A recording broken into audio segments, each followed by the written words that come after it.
시작. 오직 내가 이것을 그들에게 명령하여 이르기를 너희는 내 목소리를 들으라. 그리하면 나는 너의 하나님이 되겠고 너희는 내 백성이 되리라. 너희는 내가 명령한 모든 길로 걸어가라. 그리하면 복을 받으리라 하였으나 그들이 순종하지 아니하며 귀를 기울이지도 아니하고 자신들의 악한 마음에 꾀하 완악한 대로 행하여 그 등을 내게로 돌리고 그 얼굴을 향하지 아니하였으며 너희 조상들이 애굽 땅에서 나온 날부터 오늘까지 내가 내 종 선지자들을 너희에게 보내되 끊임없이 보내었으나 너희가 나에게 순종하지 아니하며 귀를 기울이지 아니하고 목을 굳게 하여 너희 조상들보다 악을 더 행하였느니라. 아멘. 출애굽기 19장 5절에서 6절까지의 말씀을 보겠습니다. 출애굽기 19장 5절에서 6절까지의 말씀 같이 읽겠습니다. 시작.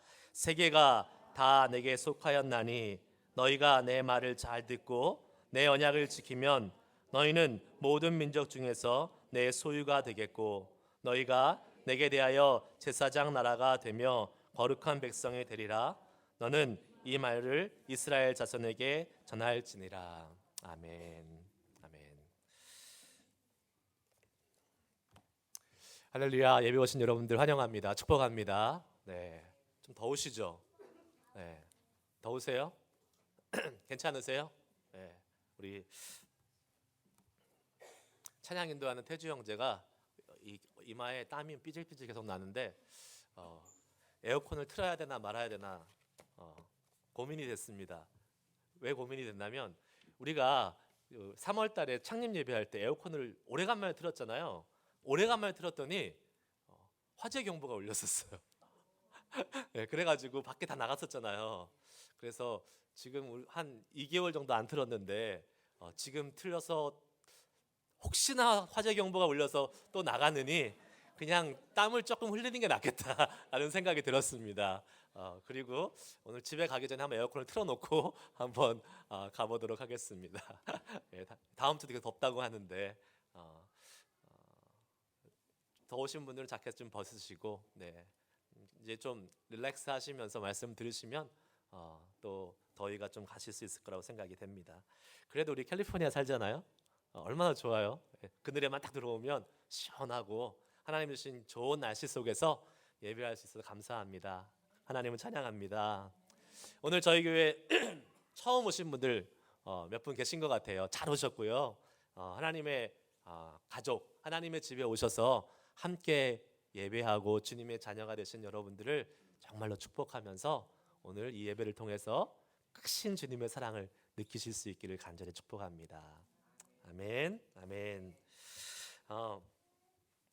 오늘 저희가 예레미야 7장을 읽었습니다.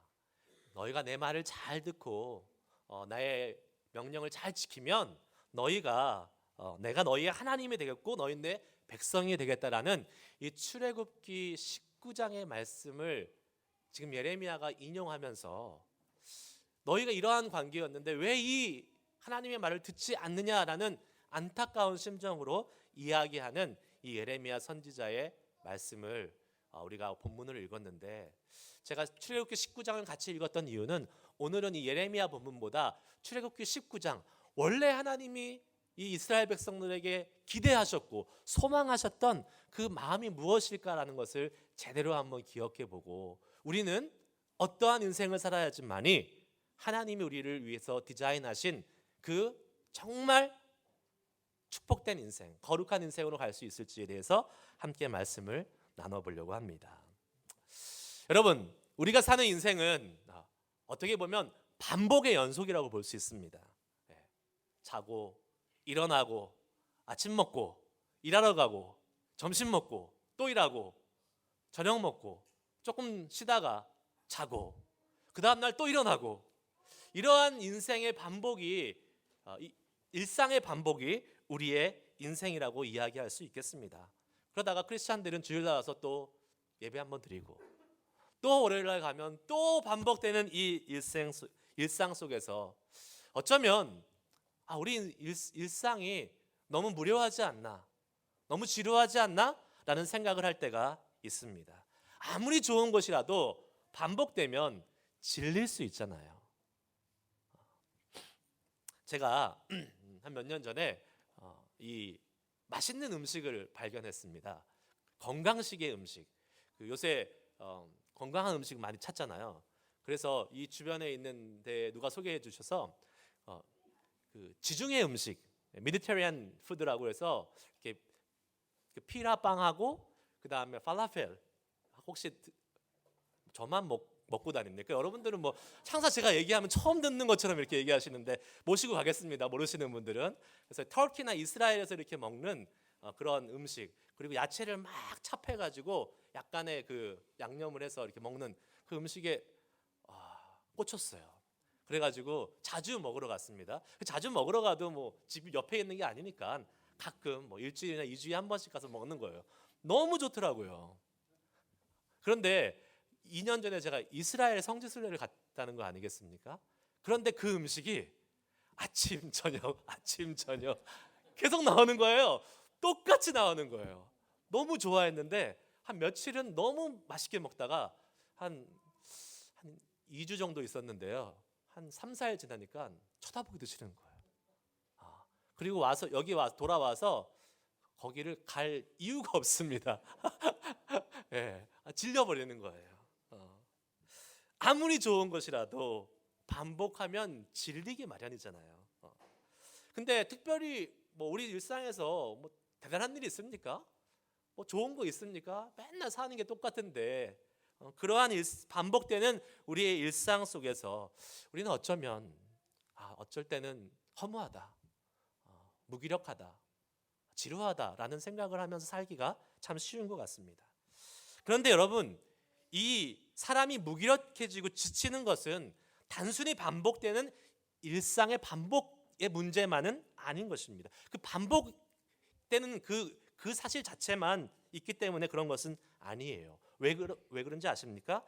우리 사람은 영적인 존재인데 영적인 부분이 채워지지 않으면 우리 인생이 아무리 다이나믹하고 아무리 익사이팅해도 우리는 영적인 공허함을 느낄 수밖에 없다는 사실이에요. 만약에 우리 일상이 지루하고 또 무기력해져서 어떤 것을 막 새로운 것을 트라이하고 했다고 봅시다. 그것이 우리에게 만족을 줄 수 있을까요? 네, 줍니다. 그러나 그 순간뿐입니다. 또 다른 것을 찾게 되고 또 다른 것을 찾게 되는 것이 우리의 일상, 우리의 육체의 유익을 위해서 살 때에 얻게 되는 현상이겠지요. 우리가 살아가는 삶은 영적인 공허함이 채워지지 않으면 계속해서 이러한 삶이 반복될 수밖에 없다라는 것입니다. 그러면서 우리는 한 번쯤은 생각해 보게 됩니다. 무엇을 생각합니까? 우리가 살아가는 인생에 뭔가 더 중요한 것이 있을 거야. 우리가 살아가는 인생에서 뭔가 더 의미 있는 것이 있을 거야 라는 생각을 우리는 모두 한번 해보게 됩니다. 그리고 그러한 인생의 진정한 영적인 의미와 목적을 깨닫고 발견하게 되면 그 반복되는 일상이 더 이상 아무 의미 없는 무기력하고 질려버리는 그러한 인생이 아니라 의미 있는 반복이 되기 시작한다는 사실입니다.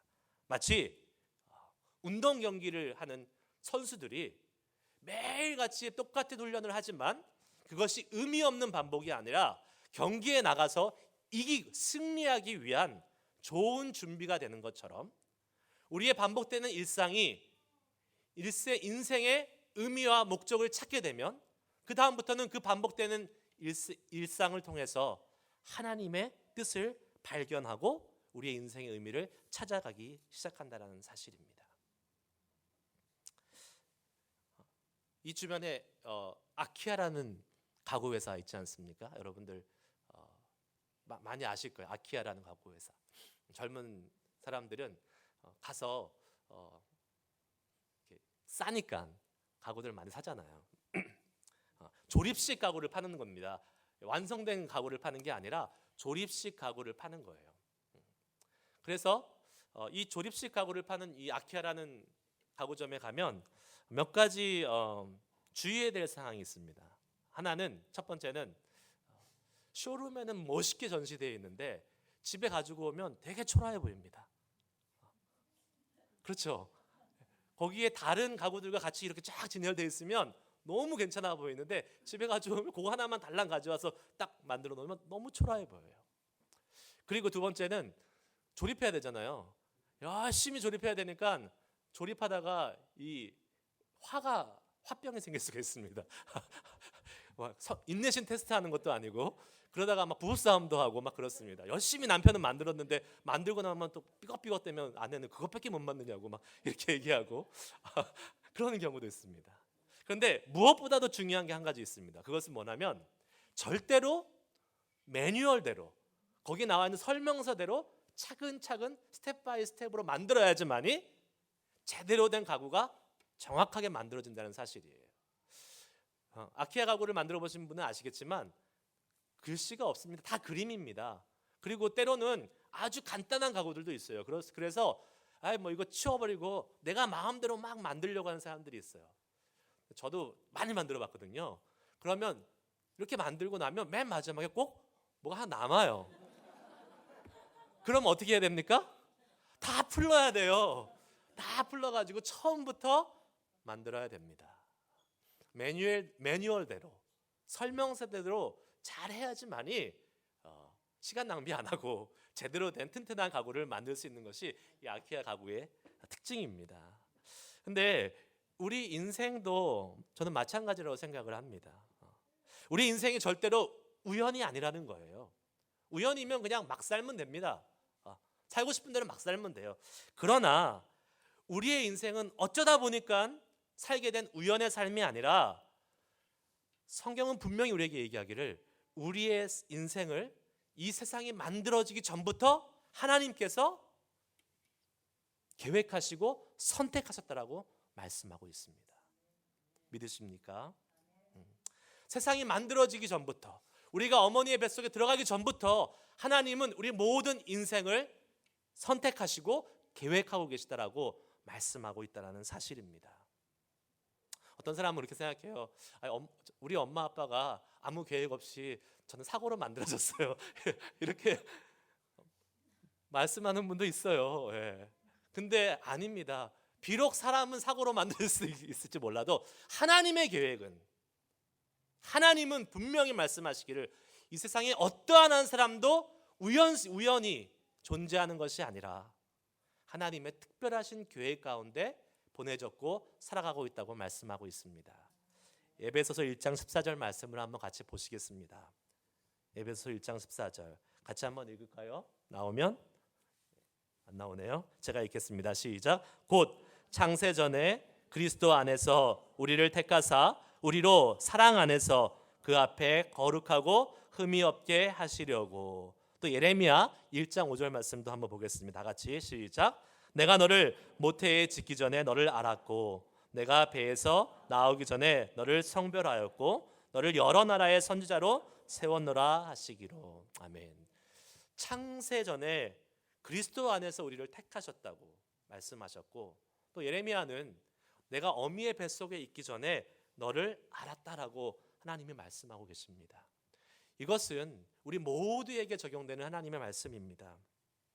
하나님께서 이 세상을 짓기 전에 우리가 어머니의 뱃속에 들어가기 전에부터 우리의 인생을 알고 계시고 계획하고 계시다는 사실입니다. 그러기에 우리의 인생은 하나님의 철저한 계획 속에서 디자인되고 주관되고 있고 움직이고 있다는 사실이에요.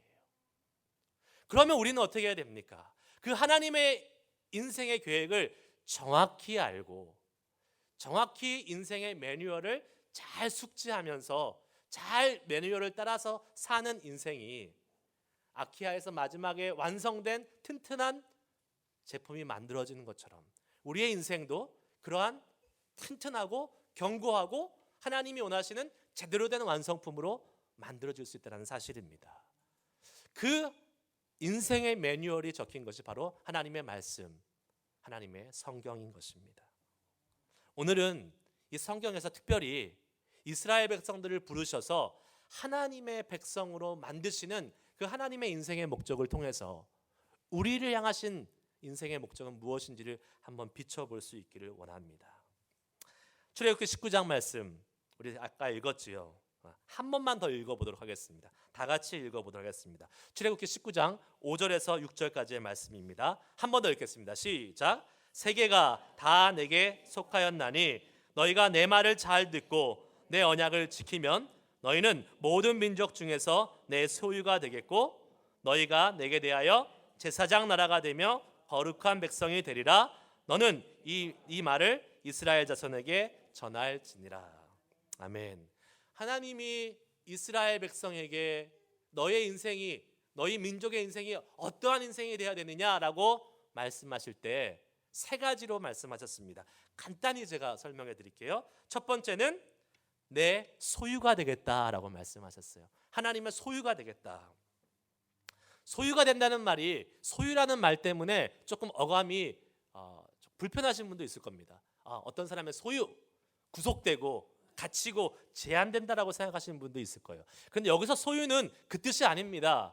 소유의 이 뜻은 원래 히브리 원어적으로 봤을 때는 보물, 내가 소중히 여기는 것이라는 뜻을 갖고 있어요. 즉 이스라엘 백성이 하나님의 보물이 되겠다, 소중히 여기는 것이 되겠다라고 말씀하는 것입니다. 이게 왜 중요한 말이고 얼마나 큰 은혜인지 여러분 당시 상황을 한번 생각해 보세요. 이스라엘 백성들이 지금 애굽에서 노예로 살다가 어쩌다 보니까 지금 출애굽해서 나왔어요. 그리고 광야에서 어디로 가야 될지 모르는 상황 속에 지금 떡하니 있는 것입니다.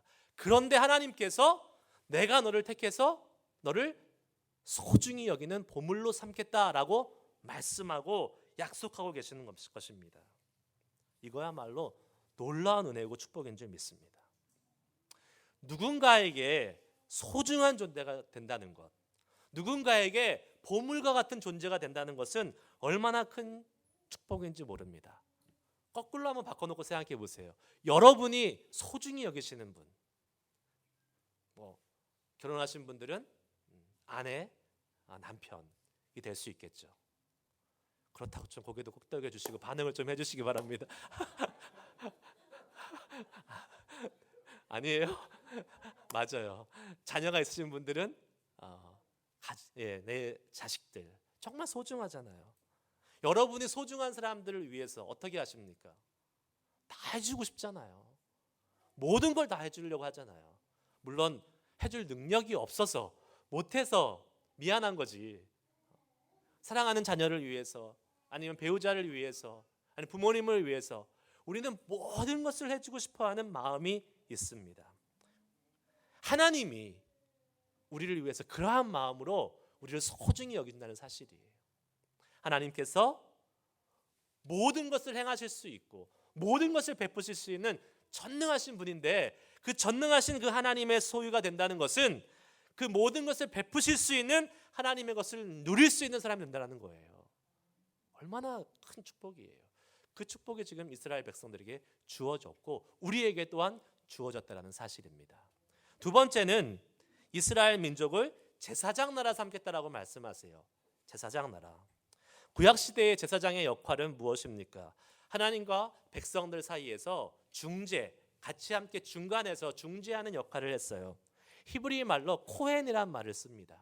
근데 코헨이란 말의 뜻이 뭐냐면 서서 봉사하는 자라는 뜻이에요.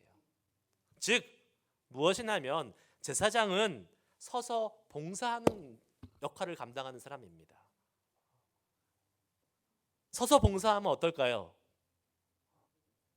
힘들죠. 힘들죠. 불편하죠. 그러나 육체적으로는 힘들고 불편할 수 있겠지만, 하지만 누군가를 섬기는 것은 아무에게나 주어지는 특권이 아닌 것입니다. 이거는 놀라운 축복입니다. 특별히 미국에 있으면 발런티어를 참 많이 해요, 사람들이.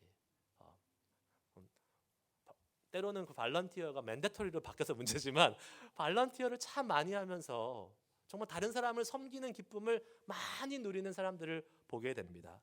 근데 자기가 자기 시간 내서 자기 돈 들여가면서 섬기는데 너무 좋다라는 거예요. 너무 기쁘다는 거예요. 왜 그렇습니까? 하나님이 우리 사람들을, 우리 인생들을 그렇게 창조하셨기 때문에 그래요. 제사장같이 서서 섬기는 직분으로 창조하셨기 때문에 우리는 누군가를 섬길 때에 누군가를 위해서 봉사할 때에 큰 기쁨을 누릴 수 있는 것이에요. 하나님이 아브라함에게 이렇게 말씀하셨습니다. 너는 복의 근원이 될지니라. 복의 근원이 될지라. 다른 사람을 섬기며 다른 사람을 위해서 봉사할 때에 우리는 하나님의 복의 근원이 되는 놀라운 축복의 통로가 될 수 있음을 믿습니다. 그 은혜를 우리에게 허락해 줬다는 거예요. 마지막으로 하나님이 이스라엘 백성들에게 약속하신 인생의 방향은 바로 거룩한 백성으로 삼으시겠다는 겁니다. 거룩한 백성. 이스라엘 백성들이 나아가야 될 궁극적인 방향과 목적입니다. 거룩한 인생이 되는 거예요. 아까 우리 읽었던 에베소 1장 4절 말씀, 에베소서 1장 4절 말씀을 다시 한번 볼게요. 하나님이 우리를 창세전에 선택하셨는데 왜 선택하셨는지 읽겠습니다. 시작. 곧 창세전에 그리스도 안에서 우리를 택하사 우리로 사랑 안에서 그 앞에서 거룩하고 흠이 없게 하시려고. 하나님이 우리를 창세전에 택하셨는데 그 이유와 그 목적이 어떻게 해요? 사랑 안에서 거룩하고 흠없게 하시기를 원하셨다. 거룩하고 흠없게 하시기 위해서. 거룩하다는 것은 무엇을 의미합니까? 거룩은 다른 것들로부터 구별되었다, 분리되었다라는 것을 이야기합니다. 그런데 이 거룩하게 분리된 것이 왜 축복이 될까요? 왜? 바로 우리 하나님이 거룩한 분이신데 우리 인간은 어느 누구도 그 하나님의 거룩함을 가까이 갈 수 없는, 따라갈 수 없는 그러한 존재라는 사실이에요. 자, 우리가 어떤 사람을 좋아하고 그 사람을 가까이 하고 싶고 그 사람과 좀 교제하고 싶으면 어떻게 해야 됩니까? 비슷해져야 됩니다. 그 사람이 좋아하는 것을 같이 함께 하려고 하고 그 사람이 싫어하는 것을 멀리하게 되고. 그런데 하나님이란 분은 거룩한 분인데 우리가 그것을 따라갈 수 없다는 것이 문제예요. 그 거룩함을 흉내낼 수조차도 없다는 사실이에요. 우리의 인생을 계획하고 우리의 인생을 이끌어 가시는 분이 하나님이라는 것을 우리가 인정할 때에 하나님과 가까워져야지 그 하나님의 계획을 알 수 있는데 우리에게는 거룩한 능력이 없다는 사실이 문제인 것입니다. 그런데 어떻게 하시겠다고요? 하나님이 거룩하게 만들어 주시겠다라고 지금 약속하고 있다는 사실입니다. 그것이 축복이에요. 그리고 그 약속의 축복은 지금을 살아가는 저와 여러분에게도 동일하게 주어진 분을 믿으시길 바랍니다. 하나님의 소유가 되고 제사장 나라가 되고 거룩한 백성이 되는 그러한 축복이 우리 앞에 지금 펼쳐져 있다는 사실입니다. 그런데 여러분, 이 축복의 약속이 어떻게 주어졌습니까? 5절 말씀 다시 볼게요. 세계가 다 내게 속하였나니 너희가 내 말을 잘 듣고 내 언약을 지키면, 내 말을 잘 듣고 내 언약을 지키면, 그러면 이러한 축복을 주겠다고 말씀하고 있습니다. 이것이 무엇입니까? 바로 언약입니다. 언약. 다른 말로 하면 하나님이 말씀으로 계약을 하신 거예요. 이스라엘 백성과. 너가 이렇게 하면 내가 이러한 축복을 줄 거야. 약속과 계약으로 맺어진 쌍방간에 지켜야 될 의무를 지금 규정하고 주셨다라는 사실입니다. 너희가 내 말을 잘 듣고 내 언약을 지키면 이라는 전제 조건이 있습니다. 네, 맞습니다. 우리가 하나님의 말씀을 잘 듣고 잘 순종하면 하나님은 이러한 축복을 보장해 주셨고 이끌어 주실 것입니다. 그런데 여기서 우리가 한 가지 중요하게 생각해야 될 포인트가 있습니다. 잘못하면 착각하는 수가 있기 때문에 그렇습니다. 무엇입니까? 서로 약속을 지켜야 하는 쌍방의 의무 관계가 있다고 해서 우리가 하나님과 맞먹으려고 해서는 안 된다는 사실이에요. 가끔 이러한 경우가 있어요. 하나님, 내가 하나님 말씀 잘 들었어요. 하나님의 말씀하신 대로 하나님 말씀을 듣고 잘 지켰어요. 그러니까 이제 하나님 차례예요. 하나님의 의무를 이행하세요. 이렇게 신앙생활을 하고 이렇게 하나님께 나아가는 사람들이 있습니다. 하나님께 요구 안 하는 것보다 나을 수는 있겠지만 이거 아주 잘못된 신앙의 태도입니다. 잘못하면 마치 내가 맡겨놓은 것 내놓으라는 식으로 하나님께 요구하는 사람이 되고 만다는 사실이에요. 그런데 이렇게 자기 것을 맡겨놓은 것을 요구하는 사람이 많은 곳 치고 여러분 잘 되는 곳, 평화가 넘쳐나는 거 본 적 있습니까? 아니에요. 그런 사람들을 모일수록 자꾸 이 분파가 생기고 그룹이 생기고 당이 생기고 하면서 막 분열이 생기는 것을 보게 됩니다. 교회도 마찬가지입니다. 그런 사람들이 많은 교회 치고 은혜로운 교회 없습니다. 그런 사람들이 간과한 한 가지가 있어요. 그런 사람들이 아마 이렇게 생각했을 거예요. 계약이니까 하나님이 약속한 거니까 내가 지켰고 하나님 지키셔야지. 여기까지만 생각했지 한 가지 중요한 사실을 생각하지 못한 것이 있다는 사실입니다. 그것은 바로 거룩한 삶으로 초대하신 이 언약의 시작이 하나님의 은혜로 시작되었다는 사실을 잊어버렸다는 사실입니다. 계약, 언약만 생각했지 이 이스라엘 백성들이 이 계약과 이 언약을 받을 수 있는, 체결할 수 있는 자격이 없었다라는 사실을 까마득히 잊어버리고 말았다라는 사실입니다. 이스라엘 백성들이 하나님의 소유가 될 수 있었던 것도, 제사장 나라가 될 수 있었던 것도, 거룩한 백성이 될 수 있었던 것도 바로 하나님이 은혜를 주셨기 때문에, 자격 없는 그들의 모습이었지만 하나님이 선택해 주셨기 때문에, 하나님이 그 언약의 대상자로 선택하시고 찾아와 주시고 그 언약의 관계를 맺고자 하셨기 때문에 이스라엘 백성은 이 거룩한 민족으로 나아갈 수 있었다는 사실을 우리는 기억해야 될 줄 믿습니다. 우리도 마찬가지입니다. 여러분, 우리는 여기서 생각할 때에 내가 하나님을 찾았다라고 생각할 경우들이 많이 있어요. 내가 하나님께 나왔어. 내가 하나님을 찾아서 나왔어 라고 생각할 때가 있습니다. 그러나 하나님의 은혜를 깊이 경험하고 신앙생활을 오래 하면서 하나님과 친밀해지면 그 말이 잘못됐다는 것을 우리는 깨닫게 됩니다. 내가 하나님께 나온 것 같지만 하나님이 나를 부르시지 않으면 우리는 주님 앞에 절대로 나아갈 수 없는 존재라는 것을 깨닫게 됩니다. 로마서 5장 8절에 이런 말씀이 있어요. 같이 한번 읽어볼까요? 시작. 우리가 아직 죄인 되었을 때에 그리스도께서 우리를 위하여 죽으심으로 하나님께서 우리에 대한 자기의 사랑을 확증하셨느니라. 아멘.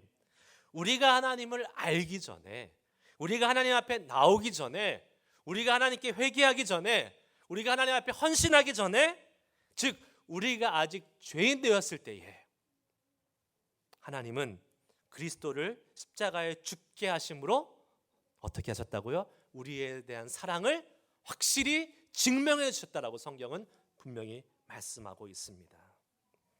여러분, 예수님을 십자가에서 희생시키면서까지 우리를 구원하시기 원하셨고 그분의 사랑을 보여주셨는데 언제요? 우리가 자격이 있을 때? 우리가 준비가 되었을 때? 아니요. 우리는 생각지도 못하고 하나님을 알지도 못하는 그 순간에 이미 하나님은 그 구원의 계획과 그 사랑을 보여주시고 그 길을 열어놓으셨다는 사실입니다. 그러한 하나님 앞에서 어떠한 사람이 과연 하나님 앞에 무엇을 요구할 수 있겠습니까? 그러한 하나님 앞에서 어떻게 우리가 하나님 앞에 하나님의 의무를 이행하라 하시라고 요구할 수 있겠냐는 말입니까? 그러므로 언약의 관계를 맺고 거룩한 인생으로 나아가는 이스라엘 백성들, 아니 우리들, 이제 하나님이 하셔야 될 약속을 이행하세요, 이러한 태도가 아니라 하나님, 자격 없는 우리들을 택하시고 언약의 관계를 갖게 하셔서 감사합니다 라는 이러한 감사의 태도, 그리고 그 은혜에 감사해서 우리는 하나님의 말씀을 받고 지키며 나아갑니다. 그리고 그러한 저희들에게 복 주시기를 원합니다 라는 이러한 믿음으로 주님 앞에 나아갈 때에 하나님의 놀라운 축복을 누릴 수 있다는 사실입니다. 설령 복을 받지 못한다 하더라도 저희는 이미 하나님의 이 언약의 관계, 하나님의 말씀을 알게 된 것만으로도 복을 받은 것입니다 라는 이 믿음의 고백을 드릴 수 있는 사람이 이 하나님의 은혜와 축복을 이 거룩한 인생으로 나아갈 수 있는 사람이 될 수 있다는 사실을 믿으시기를 축복합니다. 말씀을 마무리합니다. 한 가지 구약의 이야기를 통해서 여러분과 나누고 마무리하려고 합니다. 바벨론의 포로로 잡혀갔던 다니엘과 세 친구 이야기를 여러분들 아실 겁니다. 이스라엘에서 하나님을 잘 섬기던 그런 청년들이었죠. 거룩한 청년들이었어요. 바벨론이라는 그 이방 나라, 우상을 섬기는 나라에 잡혀가니까 자기 마음대로 하나님을 섬길 수 없습니다. 느부갓네살 왕이 공포했습니다. 이제 내가 여기서 섬기는 이 나의 신과 그 신을 위해서 만든 신상 앞에 절하지 않는 모든 사람들은 다 맹렬히 타는 풀무불에 넣어서 죽임을 면치 못할 것이다 라는 그러한 명령을 공포합니다. 자, 이제 하나님을 계속 섬기고 하나님을 계속 따르면 죽음을 맞이해야 되는 상황에 놓이게 된 것입니다. 그 죽음의 위협 앞에서 이 다니엘의 세 친구들이 뭐라고 고백했는지 아십니까? 여러분들 잘 아시는 말씀이에요. 다니엘서 3장 17, 18절 말씀을 한번 읽어보시겠습니다. 읽어볼까요? 시작. 왕이여, 우리가 섬기는 하나님이 계시다면 우리를 맹렬히 타는 풀무불 가운데서 능히 건져내시겠고 왕의 손에서도 건져내시리이다. 그렇게 하지 아니하실지라도 왕이여, 우리가 왕의 신들을 섬기지도 아니하고 왕이 세우신 근심상에게 절하지도 아니할 줄을 아옵소서. 아멘. 무엇입니까? 무슨 말입니까? 우리가 다니엘의 세 친구들이 우리가 하나님을 향한 믿음을 지켰으니까 하나님 우리 구해 주셔야 돼요. 이렇게 얘기하지 않았다는 사실이에요. 요구하지 않았다는 겁니다. 우리가 하나님을 향한 믿음을 지켰으니까 하나님은 우리를 당연히 지키셔야 돼. 이런 식의 권리 요구를 하지 않았다는 사실이에요. 마치 하나님이 내가 정해놓은 방법대로 움직이셔야지만이 그 하나님을 믿겠다라는 그러한 말도 안 되는 믿음을 보이지 않았다라는 사실입니다. 우리의 인생의 주인이 하나님이시고 우리의 인생을 하나님께 맡겼다면 하나님이 우리를 구해 주셔도 여전히 우리의 주인이시고 구해 주지 않으셔도 여전히 주인이신다라는 이런 확실한 믿음의 고백을 드리며 나아갔던 사람이 다니엘과 세 친구였다는 사실이에요. 하나님의 은혜를 알고 우리의 인생의 주권이 하나님께 있음을 인정하며 하나님이 어떠한 결정과 어떠한 인도하심이 있든지 간에 거기에 감사함으로 순종하며 나아가는 사람, 그 인생이 믿음의 인생이고 그 인생이 거룩한 인생이 될 줄 믿습니다. 다시 한번 말씀드려요. 내가 원하는 방법과 내가 기대하는 것대로 하나님을 조정하고 하나님이 일하시도록 만들어 놓고 그렇게 딱 짜 놓은 각본대로 하나님이 움직이실 때만 감사하고 찬양하고 하는 것이 아니라, 아니요, 그것은 내가 만들어낸 하나님이에요. 나의 계획과 나의 그림에 벗어나서 하나님이 일하신다 할지라도 여전히 우리의 인생의 주인은 하나님이십니다. 나는 여전히 하나님의 이 뜻을 따라 살겠습니다 라는 믿음의 고백을 향해서 나아가는 사람, 하면서 나아가는 그 사람이 거룩한 인생을 향해서 제대로 온전히 나아갈 수 있는 사람이 될 줄 믿습니다. 오늘 하나님이 주신, 이스라엘 백성에 주신 이 거룩한 백성을 향한 약속의 말씀을 기억하시길 바랍니다. 그리고 하나님, 자격 없는 우리들을 부르시고 자격 없는 우리들을 택하셔서 이 축복의 길로 나아갈 수 있도록 인도하신 그 하나님의 은혜를 먼저 기억하고 감사할 수 있기 바랍니다. 그리고 이 하나님이 말씀하신 이 언약, 약속을 지키면서 나아가세요. 그리고 하나님이 어떻게 일하시는 것을 기대하세요. 바라보세요. 요구하지 마시고 하나님 행하실 일들을 감사함으로 기대하며 나아가면 주님이 그 말씀하신 대로 행하실 것입니다. 거룩한 인생으로 여러분들을 이끄실 것입니다. 그리고 그 삶이 가장 기쁘고 가장 행복하고 가장 우리에게 최선의 인생임을 믿으시길 바라고, 거룩함을 향해서 주님의 은혜를 알고 기대하며 계속해서 나아갈 수 있는 우리 모두 되시길 축복합니다. 찬양 한 곡 부르면서 하나님의 은혜를 기억합시다. 아, 하나님의 은혜로 있을 데 없는 자 왜 구속해 주는지 난 알 수 없도다. 하나님, 우리를 구원하시고 이 축복의 거룩의 길로 하나님 이끄심을 인하여 감사합니다. 그 은혜를 먼저 기억하게 하시고 하나님의 그 은혜가 풍성한 삶 살게 하시고 이 은혜를 시작으로 하나님 행하실 일을 기대하며 거룩의 인생으로 달려갈 수 있는 우리들 되길 소망합니다라는 그 마음의 소원함과 기대를 가지고 이 찬양 주님께 부르고 함께 결단하며 기도할 수 있으면 좋겠습니다.